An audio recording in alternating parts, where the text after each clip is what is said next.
call the regularly scheduled meeting of the Brockton City Council's Finance Committee to order. Madam Clerk, item number 1.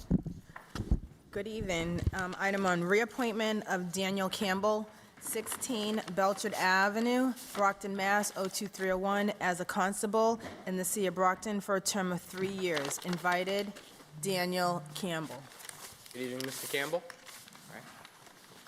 All right. Anything you'd want to say to the council, or any councilors have a motion? Motion to approve?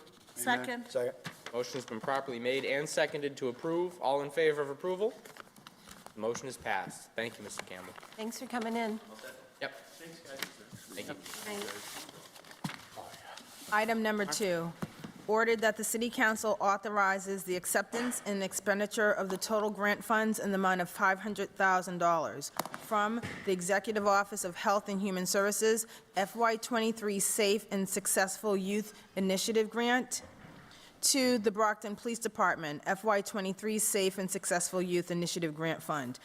These grant funds will be used for street outreach, case management, behavioral health, and tiered employment services for a targeted group of individuals aged 17 through 24 between July 1st, 2022 and June 30th, 2023. There is no match required for this grant. Invited, Brenda Perez, Police Chief, Steve Williamson, Captain, Troy Clarkson, Chief Financial Officer. Good evening, Captain. Good evening. How you doing? Good. This is a grant that we've had for a while, and the chief couldn't make it tonight, so she asked me to stand in her place. Thank you. Councilors, Councilor Castro. Thank you. Good evening, Captain Good evening. Williamson. Thank you for being here. I have a question. I was reading through the third amended and restated grant agreement, and this is a terrific grant, and this program is very worthwhile and important to the city. I noticed that on page 8 of this agreement, it says the program may provide stipends or financial supports to clients for participation in educational services. And I just wondered, to your knowledge, do we do that? I'm not that familiar with that part of it. I know we do a lot of this through the YMCA. We sort of oversee it. Most of it's handled by them. I'm not familiar with that. I'm Okay. sorry. That's all right. We're between grant coordinators who would know more about that, so. I know. Maybe could you inquire and let me know I before can. next Monday? Yes. Thank you, I appreciate it. Thank you, Mr. Chair. Thank you, Councilor. Any other councilors? There a motion? Motion. Recommend favorable. Second. Motion has been properly made and seconded. All in favor? All opposed? Motion passes. Thank you. Thank you, Captain. Thank you. Agenda item number 3, the City of Brockton has formally adopted a poet laureate and youth poet laureate honorarial positions. Now, therefore, be it resolved, the poet laureate Philip Hasoris and youth poet laureate Hannah Baptiste be invited to address the Finance Committee of the City Council with a selection of poetry and to outline future events for the Poet Laureate and Youth Poet Laureate. Invited Philip Hazoris and Hannah Baptiste. Good evening. Councilor Farwell. Mr. Chairman, if we could, you and I go down and be with Ms. Baptiste for a minute, and if we could call up Mr. Engel and Mr. Hasoris.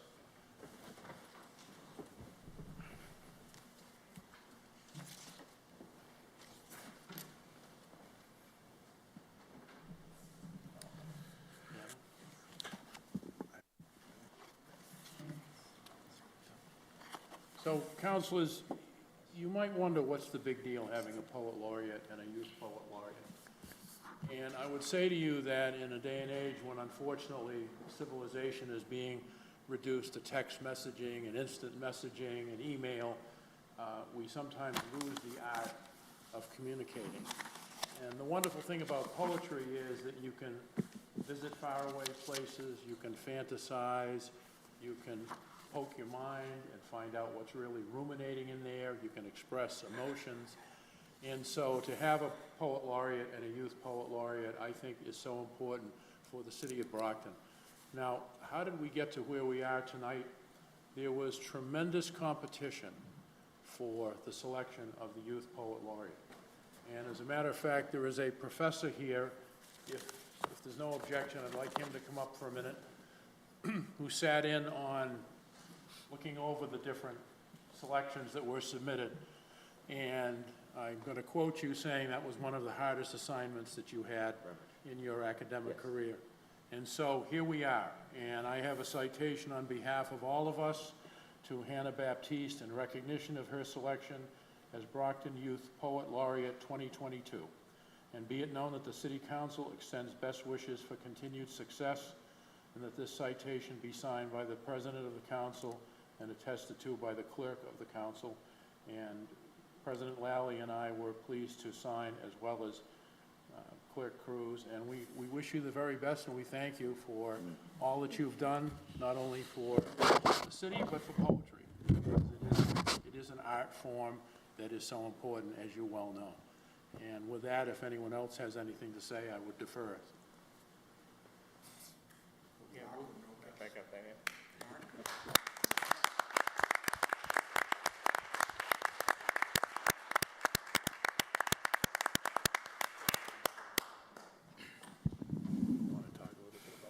Oh, yeah, just real quick.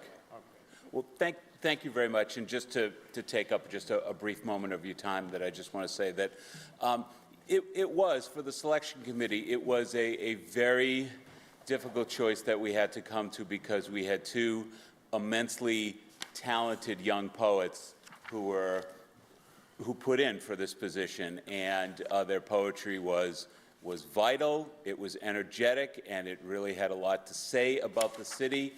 And so I said at the time it was the most beautifully difficult decision I ever had to make, because I knew who we were going to choose was going to be spectacular, and we are just so delighted and happy to have Hannah as our Youth Poet Laureate, that we're just all delighted for this day, and excited to see what the next year is going to be like. So thank you very much. Thank you.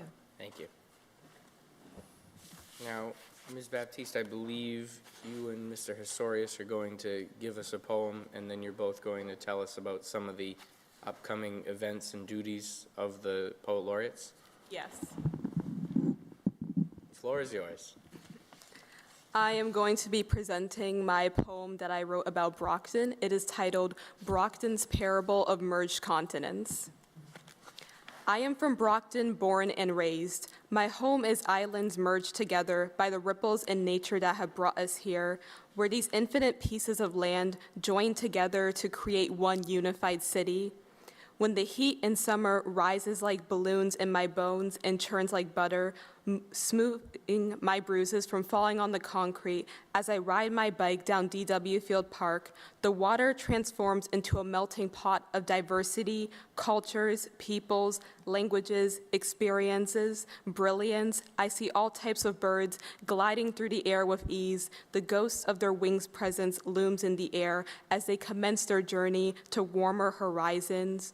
When fall flutters onto the ground and raindrops turn the chalk on the concrete into watercolor, I see my hopscotch lines run into it as another school year begins, where we continue to take advantage of Earth's movements to better our future. The stores and the plazas shift over time, a roll of film with new stories to puncture onto our skin and to fill the history books for City Hall. When winter chills our fingertips into icicles and the warmth to melt them can only come from indoors, I waltz to the library and feel the cold air follow behind me like a shadow as I pass through the doors. I find comfort in the holiday events where I make new friends and warm my mind with the knowledge that'll surpass seasons. The earth cycles on as the sun dissolves the snow with its rays. When spring shines in the sky, the warm light, the carefree flight of the birds that have returned home from voyages our bloodlines would take, the stars in the sky turn into fireworks, letting us know that we can make noise too, letting us know that the city is one and will not be silenced. These Brockton roads are a deep sea of cultures, abundant in currents of intersectionality, reminding us that the separate continents used to be one. On these roads, languages dissolve onto the pavements and marinate in the air, leaving wisps of wisdom that enters our bloodstream, because the streets of this city have wise women with diamonds on their tongues, ready to teach us how to survive and thrive. On each side of the map, where the east, west, north, and south collide, like a battering ram to a door, shattering the things that divide us, using its pieces to form a reality we can be proud of. We are not an endangered species. We are a symphony of animals' cries that cannot be contained. Our bones are iron, but will not be made into bars to withhold us. Because this city of champions controls our own destiny, we write our own parables, even when others tell us our story isn't even worth being a myth. Brockton is where my roots have been planted, and they won't budge, even when the seasons crash into each other like overlapping waves. I am from Brockton, born and raised, and our islands and seasons can only be praised. Thank you.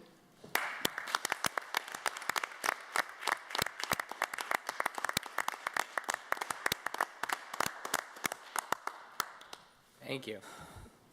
Mr. Historius, do you want to come up? Oh, you can stay there. Mr. Historius, you come up, and then if councilors have questions or if you want to detail some of the other things.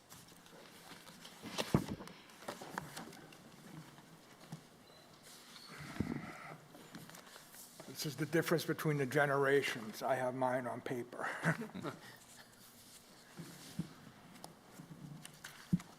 This is the poem I wrote for Brockton to be appointed.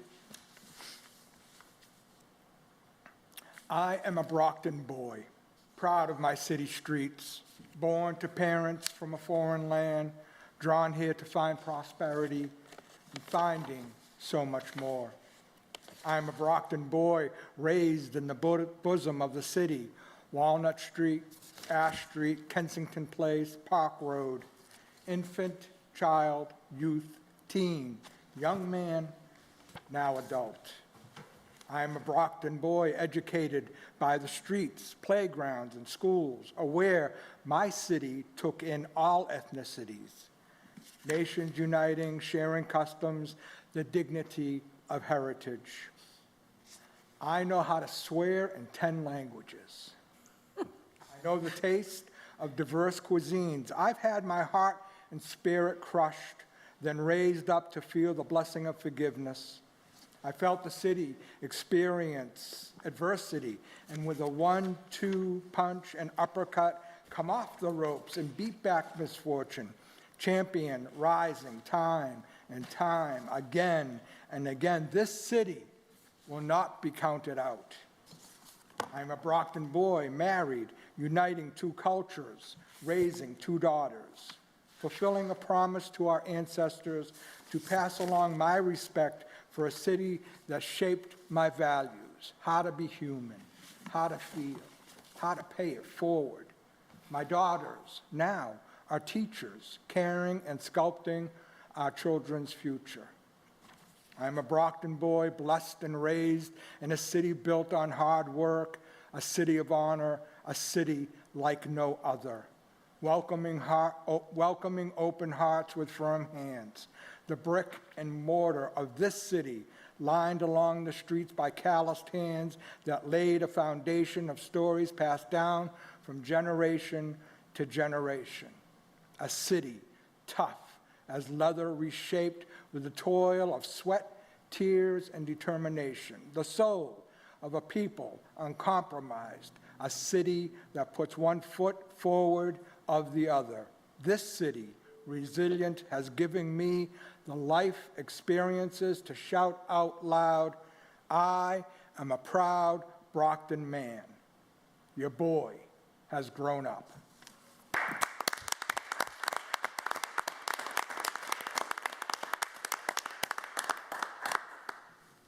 Thank you. Would you like to go into detail about the poet laureate positions? Do you want to start with first? questions from the council? Whatever you want to do. Hannah will go first. As Brockton Youth Poet Laureate, I want to represent the diverse youth of Brockton and show them that their experiences are valid and that their voice and spirit are needed in this world. I plan to do this through hosting writing workshops and art showcases to showcase this talent. I am currently planning events at the Brockton Public Library to host these writing workshops. Right now, I have plans to host writing workshops for foster kids, and I hope to develop plans to host more, especially with the Brockton NAACP branch. Thank you for allowing me this opportunity to address the City Council and the citizens of Brockton. Before I begin, I must acknowledge two people here tonight. Brockton Public Library Director Paul Engel, who without his leadership, many of the events and programs that I have proposed would not be possible. And Councilman Winthrop Farwell, who brought forward the ordinance to have the Brockton Poet Laureate and Youth Poet Laureate a permanent position in the city of Brockton. On August 28th, I was appointed the first Brockton Poet Laureate. In that time, I would like to highlight some of the accomplishments and future programs and events. On December 17th, I was asked to create a poetic tribute for the portrait dedication of John Thomas, and one for Thomas Patrick Kennedy for his dedication ceremony of naming the library after him. That date will be announced. The poems are in the folder I provided for you. On Saturday, November 5th, coming up, we will celebrate our city's diversity with the event Voices of Diversity, Voices of America. 10 poets presenting 10 different languages. If I may, Cantonese, Cape Verdean, Greek, Haitian Creole, Hebrew, Spanish, Ukrainian, Urdu, Wampanoag Nation, who will offer up the opening prayer, and the voice of our youth presented by our own Youth Poet Laureate, Hannah Baptiste. And also presenting will be the Rose Music Conservatory, who we will spotlight our youth with musical performances. On Saturday, November 12th, Voices of Veterans, thank you for your service, a day to honor and celebrate our veterans.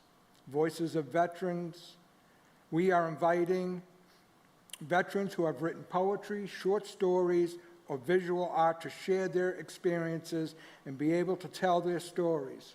We understand that for some of them, this may be a hurdle too emotional to overcome, to share their voice. Therefore, we will have readers on hand to be their voice. We want to make sure to make this as comfortable as we can for our veterans. But please know, we want to hear their personal stories. Although we can never feel the emotional toll this has taken on them, this will give us an opportunity to listen and understand what it means to be a veteran. On Saturday, April 29th, we will have the Educator Showcase. Again, we are inviting our educators from our local schools and colleges, including mentors from organizations who write poetry and showcase their voices and writing and honor their accomplishments as leaders in sculpting and caring for our children. On Saturday, June 17th, we will have the Juneteenth commemoration. This is a collaboration with Jonathan Stroud, head of Adult Services, and myself. This is commemorating the emancipation of the enslaved African Americans. Juneteenth marks the anniversary of the announcement of General Order No. 3 by the Union Army General Gordon Granger on June 19, 1865, proclaiming freedom for slaves in Texas. We will present a program highlighted by feature poets Danielle Legros-Georges and Charles Coe. Please, I implore you to Google these two distinguished poets. We will be pairing them with two of our youth poets. Also, the Rose Music Conservatory will provide musical performances, and we will invite special guest speakers. The monthly poetry series, Everyone Has a Voice, runs from September to May we offer an open mic for anyone who wants to share their work with a supportive audience. We also feature an established poet and a youth poet who will present his or her poetry for the afternoon. I am proud that the Poet Laureate and Youth Poet Laureate will be facilitating writing workshops and artistic expression and expressive healing workshops throughout the year. Thank you for your time. Thank you for listening.